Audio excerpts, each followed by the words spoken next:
Tingnan niyo po itong bundok ng ano po, bundok ng Biskaya. Yan. Ang ganda pong tingnan, sariwa po yung mga bundok. Yan. Hindi tulad po ng Karangnan. Mga bundok po doon ay Black the Mountain dahil sa sunog ano po. Yan. Tingnan niyo itong bundok ng ano. Yan.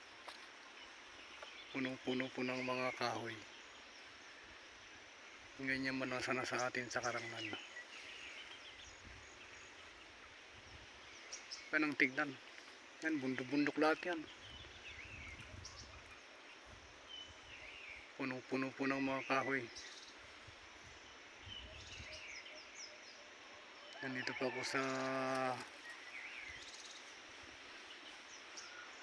anong sityo kaya ito? Sa Pinkian. Sa taas po ng ano. Taas ng Gusaran. Yan.